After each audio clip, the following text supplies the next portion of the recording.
welcome back to the Gone for 10 show. No, it's not the grand final review. No, it's not the preview of the game. We will get to that. We are here to talk Team of the Year. Baxter, welcome again, mate. We're probably going to clash on a few here. Some might be the same. We might clash. There's a few curveballs that I threw in. There's a few curveballs that you threw in there. But are you ready to jump into it? Yeah, I'm getting my Team of the Year here. Here we go. We'll get it up there. First up, obviously, we do have fullback of the year. It is our little side bet. We've obviously got a side bet on here, so I'm going to pop this one up on the screen. I have gone Tedesco. You have gone Edwards.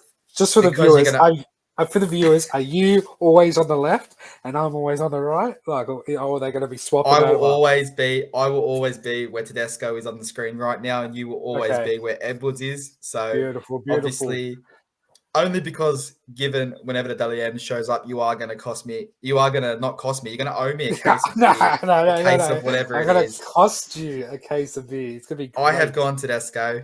He's probably going to be the Australian captain. You've gone Edwards.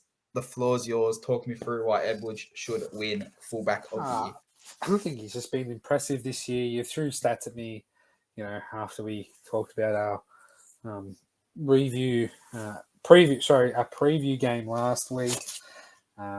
Look, I just think for what he's done this season and the 2 seasons prior, he's improved his game each and every year. He showed moments this year that without Nathan Cleary and Jerome Luai, that he is influential. He is really important, and it showed. There was a game without their stars in and without him in, they lost. There was a game where the stars were out and he was in, and they won. I think he's just been really impressive. I've always overrated him because he didn't show anything.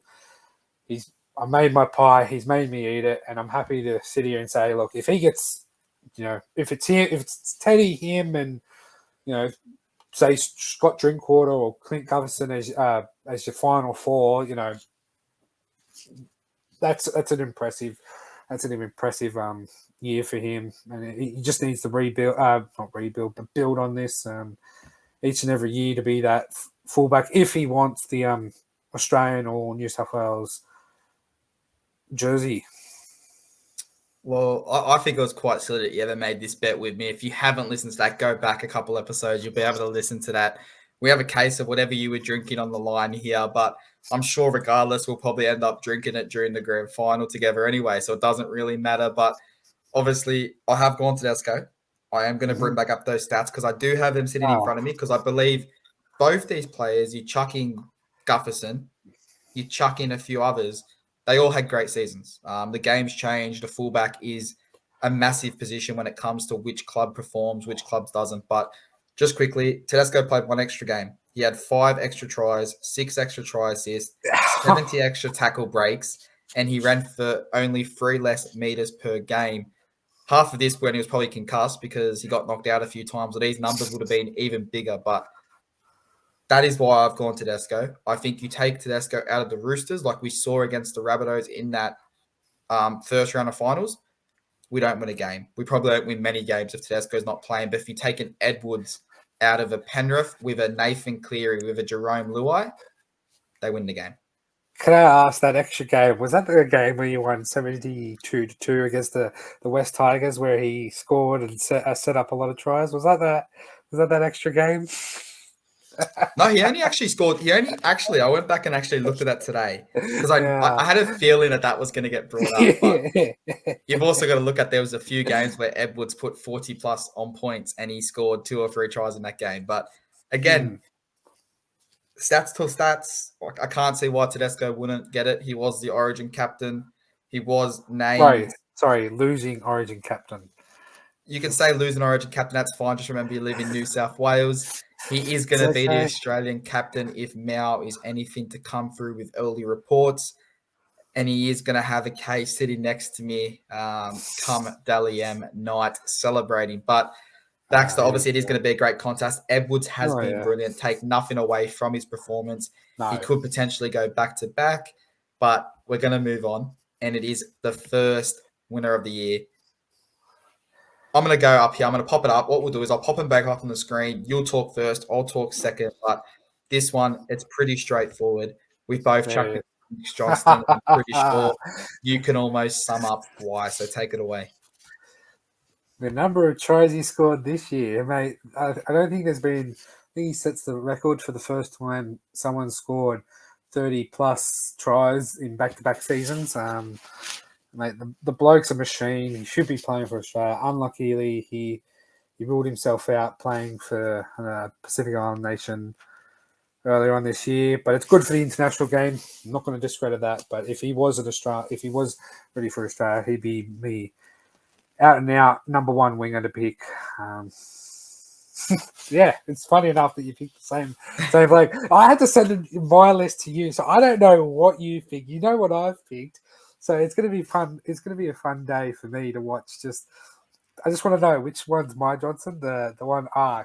Yeah, better looking. I'm on the left, the better looking one on the left hand side. That is mine, and yours is on the right hand side. But obviously, there is going to be a few players that we do pick that are the same. I know which ones they are. You obviously don't. The less said about this one, the better. I think it's proven that he deserves this position. Let's move on to our first centre of the year, Valentine Holmes. Now, I'll actually talk first for this one because we both have Holmes, and there's only one reason I went him over the likes of an honourable mention, Targo. His goal kicking. Now, you take away his goal kicking, you take away that aspect, I probably put a Targo ahead of him because I've got it here. Targo, in one more game again, had 2 more tries, 3 more try assists, 4 more line backs, 9% better tackle efficiency, and more running meters. So I think if you take away his kicking, he probably falls to third or fourth. But given his kicking, given his field goal, given how he's changed the games, he's in that team for me. How about you? You basically said all the positives. Excuse me for him. I don't know if I would have picked Isaac Tago as my centre to replace him if that was the case, but I wasn't really looking at elsewhere. I think just that his kicking game cements him at centre. He will be the Australian winger, I believe, now, so it'll be good. 100%. Obviously, moving into the next centre of the year. If he's not in your squad, let's go for 3 for 3. 3 for 3. We're gonna go 3 for 3. It's not 3 from 3 because we've gone different on the fullback position, but we've got winger, centre. This will be the another centre. So that's 3. 3 from 4. 3 from 4. But moving into it, I think there is no player that does not deserve this position anymore. It's Joey Manu, the man, the myth, the legend. Is he the Roosters' most influential player? He's probably very, very close given what he can do in attack, in defense. He can score a try. He can absolutely level someone if he needs to, and he can also break through 7 tackles and put in a little cheeky grub or 2 if he needs to. But I don't know. I'm going to let you take this one away. Joey Manu, centre of the year. I think it's a given. Nah, it is a given. There's only one bloke stopping him from moving to 6, and he's one HIA away from that. So, mate, look out the rest of the world because New Zealand's coming in hot and fast with him. They are. They're coming in hot and fast. I hope his injury has healed up. Now, I don't want to see him against the Australians because I think he can do damage. But man, I'm happy to see him playing on that international stage. There's only one way we can verse New Zealand. That is if both countries win their pools, they can only meet in the final. So it would be good. It would be an absolute cracker, and if you're a betting man, it probably would be something you'd be placing a small side bet on because there's a very big chance it happens. But let's move into the interesting one, the second winner of the year. And I'm almost sitting here and I can't remember if we were the same or different. I want to say we're different because I did throw a Smoky in here. And it wasn't until I was looking at the team list earlier today and I was looking at the different stats and the teams and I went, fuck me, this guy deserves a mention. So you've obviously gone Suali'i. I have not gone Suali'i. So let's pop it up on the screen. It's going to be a bit controversial, but I have gone Corey Oates from the Brisbane Broncos. You have gone Suali'i. Talk me through your one, and then I'll talk to you why I took Corey Oates, because I think he is getting slept on a lot here. Like when I obviously showed you my squad, The main reasons being that Tupou was out, and you just sort of threw all ball down his wing, and he just showed you why this bloke deserved an exemption to play with the big boys. He was really impressive. Obviously, he had Manu on his inside, and again, another big player at the Roosters. But to be on the outside shoulder of a big player like that, and you're still impressing a lot of people, not just because of how young you are, but just what you're doing on the park. It's. I'll be honest.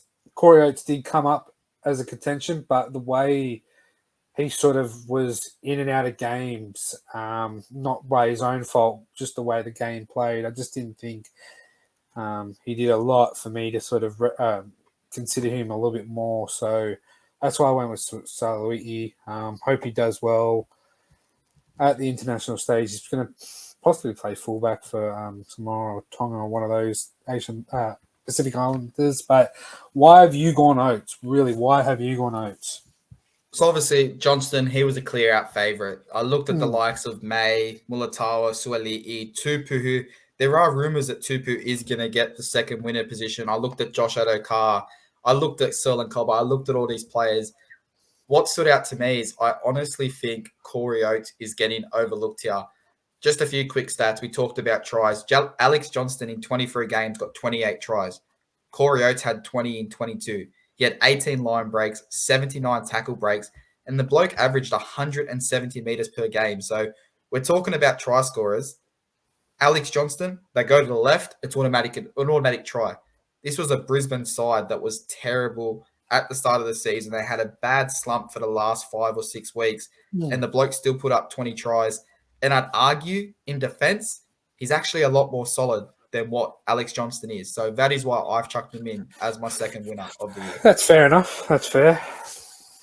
So that was my first curveball, but don't worry, there's plenty more to come because we're moving into the 5-8 of the year. And before I actually chuck this up on the screen, Baxter, can you remind me who you picked? Who did you pick again? Picked the young bloke from the Cowboys, Tom Dearden, and just the rebound from what he had last year with all that bullshit going on at the Brisbane Broncos.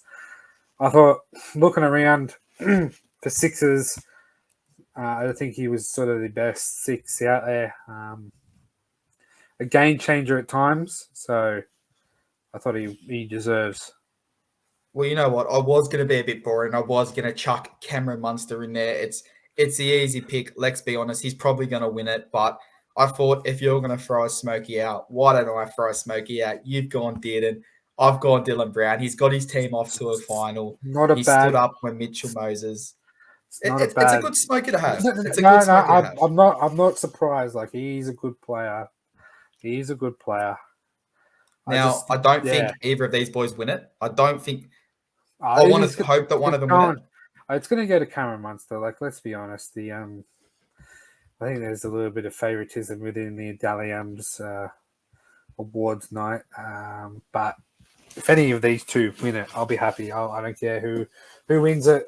Brown's been impressive, not only this year but last year. He's been really good. Also, another hot topic for the New Zealand Warriors. So, and Tommy Dearden, well, does he make the Australian squad? Probably not with his age. There's better utilities out there at the moment. But both have really played well. You're looking at a grand final, an appearance, and a week away from a grand final, third and fourth on the ladder. So hats off to both 100%. Of these blokes. And I think arguably you're probably looking at second and third in that 5-8 position for this year. Obviously, Dylan Brown played 3 more games than Cameron Munster, but they actually came out with the same amount of tries. Brown got him on try assists, the same amount of line breaks, the same amount of forced dropouts. And the only thing Cameron Munster actually pinched him on was an extra 11 meters in kicking game per average. So it's going to be close. Obviously, a bit further behind on tries was Tom Dearden, but again, he's only, 3 tries away from him, 1 try assist, 3 dropouts away, and like 20 meters of kicking. So all 3 of those players are very, very close. But we'll move into our number 7, halfback of the year. I'll tell the followers, when I did this, I did it on the base of if you're ineligible to win the Dally M award, I don't know if you're allowed to be picked as part of the team of the year. So I will use the example I did use, and it's the one Nathan Cleary can't win Dally M of the year.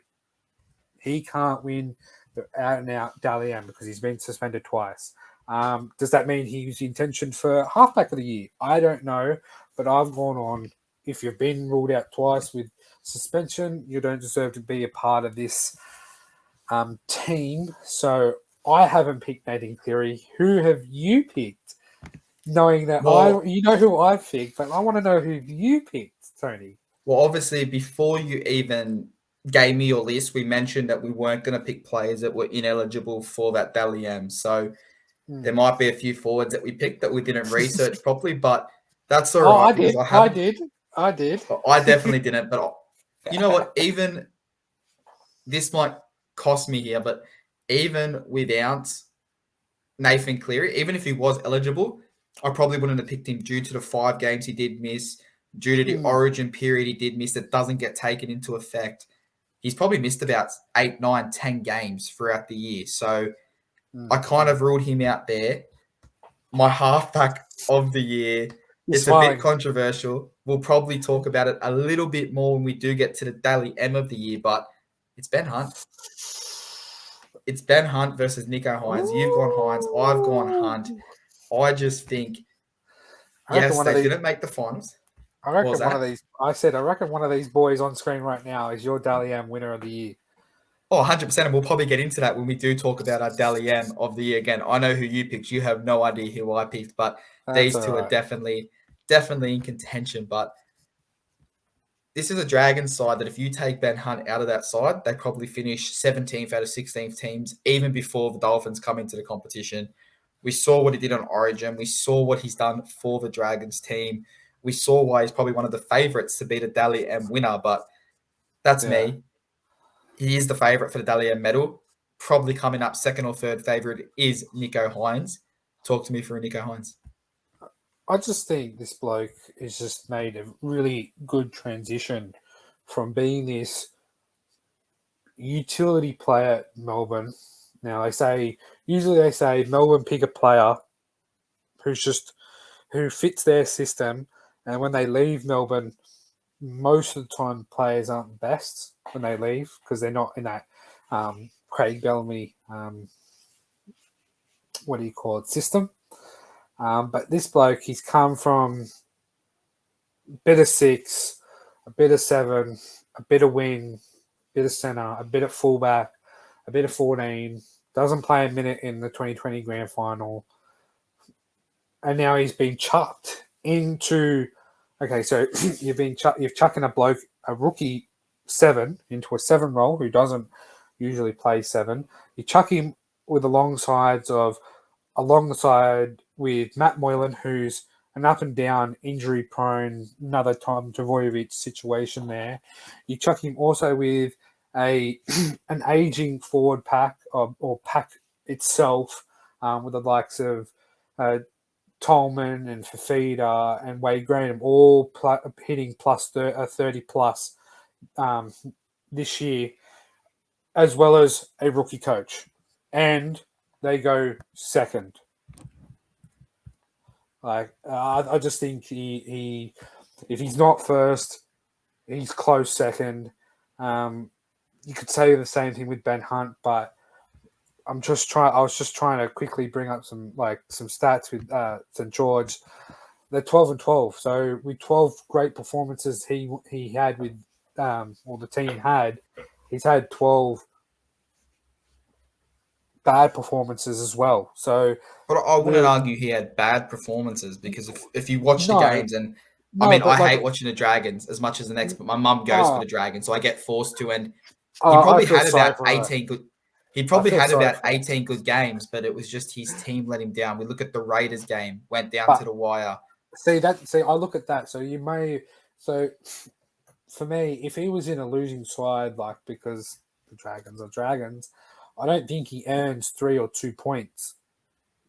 Where 100%. I look at Cronulla, the amount of the games that they won, you know, and I'll just quickly have a look here. You know, they're well, if the stats actually load up, but they're not. No, sorry, I should have had this before, but you know, they win. They Are you win looking for eight. the Sharkies? They went 18-6. So, there you go. So he's had six. They've had six more good games where he is being a 3 or a 2. So there's an extra 1 or 2 points on a weekend where Ben Hunt and the Dragons get him 1 point. So that's where I just think he has just been a better Dally M overall. I don't know who you've picked. You know who I've picked. I'm going to put it out there. Nico Hines is my Dally M winner of the year. Just the solid basis of what I've just said. Ben Hunt, you know, if he is second, he is second. He did do that great Origin performance, which I don't think comes into contention of Dally M points. So I just look at it that way. You know, Hines has had six more good games on top of Ben Hunt as a team, where he would have got 3 points or 2. And even in a losing side, I think he still gets 2 or 1 points, where I think Ben Hunt, he might be the greatest player when they win and gets 3, but I don't see him winning 2 or 1 point, 2 points when they lose, especially with the teams that they played up against and lost. So, We will obviously talk about that a bit more when we get to our Dally M's, but we will obviously move on to the prop of the year because we are already sitting at the quota that we said we wanted to get to in recording time. But the first prop of the year popping up there, you've gone Campbell Gillard. yeah. I've gone Tarpany. Pretty self-explanatory why you've gone Gillard. The back end of the season is why I've gone Tarpany. Yeah. Quick fire. Is there anything you want to add? They both had cracking seasons. They both probably have a merit. It probably will lean towards Gillard based on where they finished in there, but I just think Tarpanay's end to the season was probably one of the best I saw from this position. But what about you with Gillard? Yeah, look, he was more consistent. Again, he is the best prop of the game. Stats prove it. Even if you don't want to look, if you're a guy that doesn't want to look at stats, he is the best prop of the game. Deserves a New South Wales jersey until he hands it back in and says, "I've done your job, Brad Fittler." But that's another story for another day. He Big Mal, mate, give him that Australian jersey because he bloody deserves it. And some of these Penrith boys don't deserve it with their bullshit thing going around. So, one of the reasons I didn't go with Tarpany, just his poor form at the start of the season. First 10 games, they win 2. Back in 10 games, they win, I think it was like 9. So I don't think 9 good games at the back end of the year get you a spot in the team of the year, in my opinion. But good player. Signed another 5-year deal with the Raiders, so gets into 2027. So good pickup for the Warriors, not the Warriors, the New Zealand Kiwi side again. Yeah, 100%. And I think I did dive a bit into that power rankings when I did look at this because if you look at, like you said, the back end, Tarpany is in form, but we'll move on to our hooker of the year. And I think from memory, we do have something a little bit different here. I believe you went Reece Robson. Yeah, I I have did. gone Harry Grant. The reason I went with Robson, I was actually leaning towards Grant Because you're a Cowboys fan. No. I don't. I was leaning towards Grant. So that was no favoritism to the Cowboys. But the question was put to. I listened to a podcast called Captain Run, which is on SEN, which has Kevin Beakey. Sorry, I can't pronounce his first name. The man that runs Bloke in a Bar, and Cameron Smith are on the podcast there, which is actually a radio show that turns to a podcast. And the question was to him, Cameron Smith, who is your hooker of the year? And he went Reece Robson. He said, yeah, the stats say Grant. Grant ran more, try assists, tries, tackles, whatever. But his just form fell too much in and out for him, while Reece Robson was more of a consistent 9. Now you look at Api Coruscant, his stats weren't as much. You could go read Marnie, but these two were like 1 and 2 for him. And he went Robson, and I sort of went, okay, let's have a look. And he was right. Grant beats him in stats, but Sorry, where was Grant week 2 or week 3 of the semi-finals? Oh, right, that's right. He was on Mad Monday. So Doesn't come um, into effect, so that's where no, Robson obviously no, lost but some points. no, but that's where I sort of see Robson, but Reece Robson. But even so, Melbourne, did you make top half of the year at the end of the 25 rounds? Oh, no, you didn't. So again, we'll go with Reece Robson. I'm just going on the back of base of a hooker himself. So we'll put either if any one of these two win again, no complaints. Don't need to say why you picked Grant because he's Harry Grant. Well, I mean, stats aside, the reason I went Grant is obviously the Storm were fucking riddled with injuries all year. And this is one of the men that played most of those games. He kept them steady. Take stats out of the game, I think, without Harry Grant this season, they probably almost missed the top 8. So that's where I'm going with that. Robson, great player, probably is up there for second favourite, if not favourite, like you said. But he was in a Cowboys side that was humming all season long and looked absolutely brilliant all season long. But we'll move into obviously our second prop of the year. From memory, we have this one the same, but yeah, it is. It is Fisher Harris. The less said, the better. I don't really think we have to go into why he's there. He's probably one of the most informed players in the NRL over the last few seasons. Is there anything you want to add, or do we just move on to the next position? Again, Kiwi side looks dangerous this World Cup. 100%. Obviously, we'll move into it. We'll move into our second row of the year. And I actually don't have your squad in front of me, so I have no idea who you've picked here, but we'll jump into it. You've gone kick out. Yeah. I've gone Papali'i. Talk me about kick out. Blake's a bloody machine. I think he's just like his form didn't when he dipped. Like let's just say for him, an average day is a 9. His bad days are an 8.9, and his best days are a 10. So and I just thought he was just too powerful not to get this second row of the year. Your thoughts on Papali'i? Well, obviously, our other second row of the year is pretty much a lock. We all know that's going to be Nanai. That's a quick secret before we get into it. But, mate, I just feel like Papali'i, he was the benchmark of forwards this year.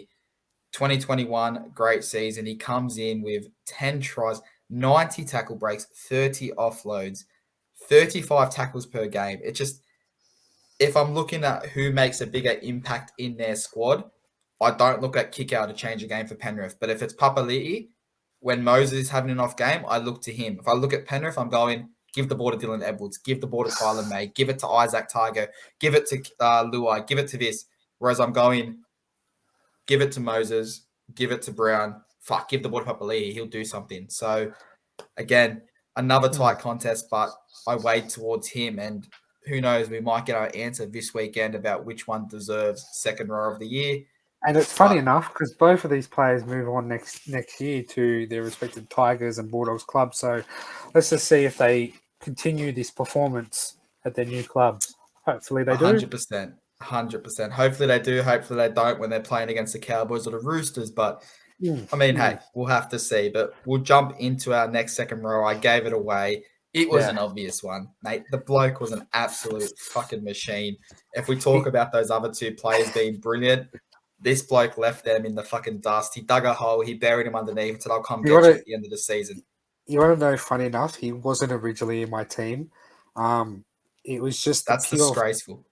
It was, well, I picked it because funny. I found out later, and this is why he made it. Not because of his stats or anything. He's eligible to be Rookie of the Year, even though he played some games last year. So that's why. Another reason why he's in my team. I didn't even look at him. Like I wasn't trying. I try to not favor the Cowboys. I try and look at the other. You don't have to favour. The bloke scored 17 bloody tries. But I try and look at other players, that play well, like Nat Butcher. He's another player who plays great. I haven't. Can I just throw a stat out there? I have never seen a player, and this I can't remember who you were playing. a second row forward that was paying below $2 to score a try in a game. And I'm pretty sure that he didn't score in that game. So it's just, he's unbelievable. There are good players out there, but this kid is yeah, unbelievable. he is. And now it's just like, I think there's other players who've been doing a little bit more consistent, but it is just based on this year. So he takes it out, and hopefully he gets Rookie of the Year. It's him or I forget Obviously, who it was. It's him and if you look at the young sorry, kids, it's him and your Rooster winger. I no, can't pronounce. Suolili is not eligible. He played too many games, didn't he? No, Hasn't he no, no, already because played? Is he it's eligible? rookie. No, it's a rookie year. It's a rookie year because he's just Oh, sorry. Sam Walker, I'm thinking of, isn't eligible because he played too many games last year. last But year. Yeah, well, he played most of last season. But those are the two rookies of the year that are in hot contention. So both of them are in my squad. But I mean, hey, you'd have Cobbo that you could chuck in there. He's a bit quiet towards the back end of last season, but yeah, as big as Suoliti was, I can't look past that eye, and I think he wraps up this position and he wraps up that Rookie of the Year. And I don't see Suoliti even making the Team of the Year squad. So if he doesn't make the squad, Nanama does. Well, I think that Rookie of the Year is his. But moving yeah. into obviously the Lock of the Year. Have you gone the same? Oh, mate, can you look past this bloke? He's been an absolute legend every time he gets on the field. It's Isaiah Yo. Look at the man. He holds a football like it's his life. I tried to line those up and I did a terrible job, but that's all right.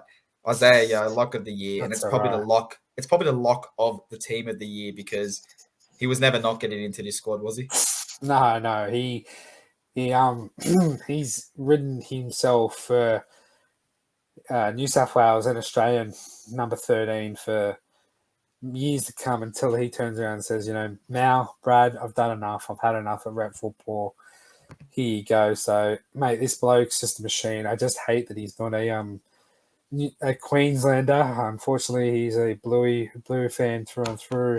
So, but I'm happy to see him in an Australian jersey. I know he'll do well with the likes of Nathan Cleary in that side if he's picked at starting set. No, at starting 7. Don't know who they take as when he's picked. When he's picked. Yeah, when he's picked. We'll just go when because we'll just wait and say, hey, he might break his leg in the grand final. Then, Okay, we're moving on there. Coach of the year, because we're not talking about players breaking their legs.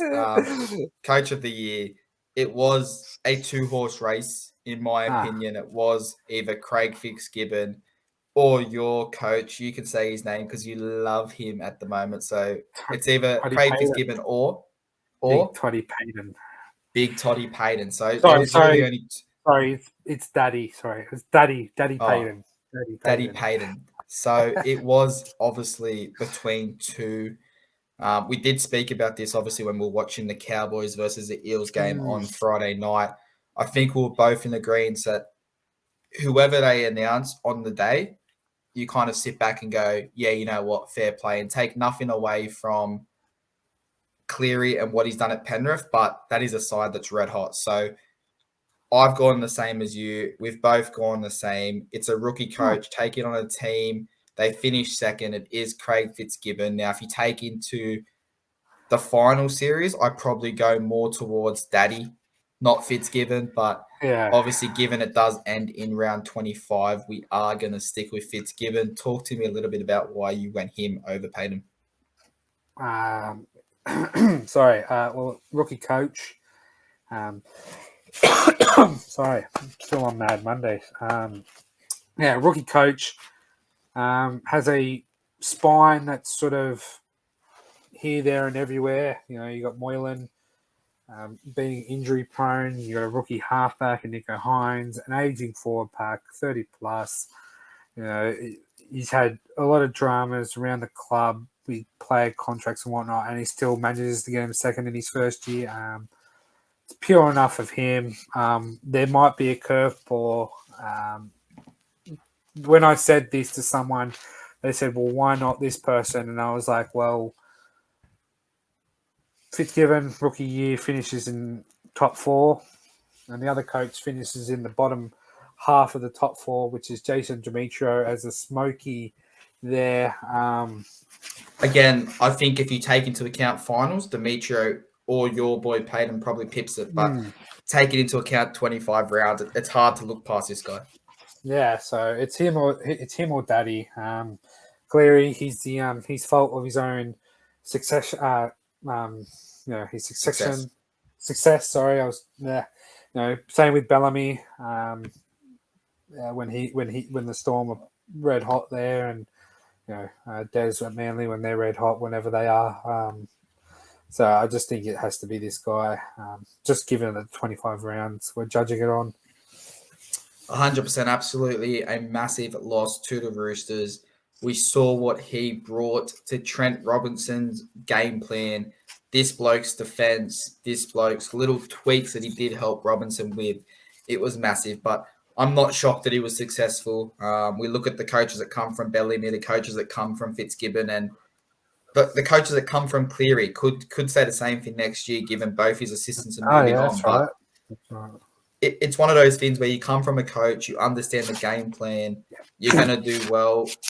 On the flip side, you look at a Barrett. He tried to do what happened at Penrith. He didn't really have the squad. So I think Fitzgibbon's awesome. Yeah, and I think Fitzgibbon here, he was lucky that he had a decent squad. He got those players he wanted into that lineup, and they performed. But there's only one more to go. It's a cracker. With Dally M, Medal of the Year. We've already had this debate, so it's going to be short and sweet. Big Nico. It's Ben Hunt and Nico Hines. Like, again, the player that wins this position, you can almost sum them up for Dally M of the Year because both teams were influential. You obviously did mention the Hines could pick up points here and there. The only reason I've gone Ben Hunt over Nico Hines, and I'll get your thoughts on this, it's the same reason you don't see many Roosters win the Dally M. You don't see many Melbourne Storm players win the Dally M. Souths players, all this. If Dragons win a game, the man on the screen gets 3 points. If Sharks win a game, Ronaldo Militalo could score 5 tries. What's the other one? Moylan could have an absolute cracker, which he did a few times this year. So I think Hines will just miss out on the Dally M purely because of the other successful players in his squad, whereas Ben Hunt, no matter what happens, he's getting 2 points every single time they win a game. So that's my thought. Funny enough, like just looking after 12 rounds, like so I can only go up to the top 5 players. So you got Ben Hunt at 19 after 12 games. You got Isaiah Yeo at 17, which we've completely written off. You got Nico Hines at 16, so he's behind by 3. And then you got equal 4th, Mitch Moses at 15, and Ryan Pappenhausen, who... That's crazy. He would have won this by a landslide if he was playing. He would have won this by a landslide. Oh, it might have been a different grand final week if he had played too. So, look, there's a lot of things to go through. Obviously, you got captain of the year as well. Try of the year, tackle of the year. There's going to be a lot of. Funny enough, I thought it was on Tuesday, but it's actually on Wednesday at 7:30, following NRL 360, which kicks off at 6:30. So you made me record 2 days early, thinking it was on tomorrow, and we could have recorded tomorrow and got Team List Tuesday out of the way as well. But that's all right. We'll have this up before Wednesday. Well, given that what I've just said, I think Nico takes the cake. Given that it was 12 games, so let's just say Ben Hunt played 12 really good games. Their record was 12-12, so let's just say he had 12 shitty games afterwards and picks up a single point. So, and yeah, maybe Nick, as you're right with Nico having those good players around him, they pick up 3 points and he's only picking up the 1. So it'll be a fun Wednesday night. Tune in 7:30, 5:02 if you got Foxtel. If you don't, find a mate who does and stick in his go to his house. So that's all from me. Well, obviously, like we said, it's going to be a close one. We'll pop these boys off the screen. One of them's winning it, let's be honest. I'd be shocked if anyone else did. But obviously, it's been great to talk. We will be back, obviously, to record the grand final preview. 1 game to go. The team list will drop Tuesday. So the episodes might come out a bit everywhere because there's Dally M's, there's this, there's that. But it's going to be a cracking week. We do have a public holiday on Monday, so everybody is cheering, no matter who your team is. You have a Bucks, so I don't know if you're going to be No, I have alive a, on. I have a wedding. I have a Oh, it's a wedding. wedding. A wedding on the Sunday. It was supposed to be 2021, which would have been a Saturday. Obviously, COVID destroyed that prospect. But Well, I'm just glad. I'm glad the Cowboys are not there, so I can enjoy a wedding without looking at my phone and not really like I could be disinterested in the grand final whilst asking, "Hey, what's the score here, mate?" well, So if you thought he looked dusty at the start of the last episode, wait till you see him next Monday because I think we'll I think be we should record recording. Monday. I think we should record Monday after the game and Mate, just if you get home at 1 p.m., mate, 1 a.m., mate, let's record as soon as you get home because there'll be an absolute viewership skyrocketing watching you try and get through an episode. But it's funny Baxter, it enough. is I'll try and be sober. Like, look, I'll be responsible. It is at Wyong, so that's an hour and a half there and back. 3 hours mate. there and back. Your kids looked after. You got a public holiday the next day, mate. Enjoy it because you probably would be more sober if the Cowboys were in the final, but you're not going to be sober. Let's just get that out of the way quick and early. But obviously, Yeah, Baxter, we will leave it there. We are pushing a bit further, 20 minutes further than what we expected on this team of the year, but it's bringing great content. So, guys, if you are new here, please hit subscribe. If you're returning, please hit like because we do put a lot of effort into these episodes. We research stuff before, so Baxter, we haven't done this for a while, but if they're not liking, if they're not subscribing, mate, where are they going? you can join Ashley Klein and go for 10, buddy. And you know what? We are to go on for 10 show, but if you're still not following by the time the next episode goes, you can go join Tane Milne for 6 weeks because we don't want you here. So, Baxter, thank you for joining me. It'll be a great weekend. Enjoy your wedding, mate, and we'll talk come Monday. See you then.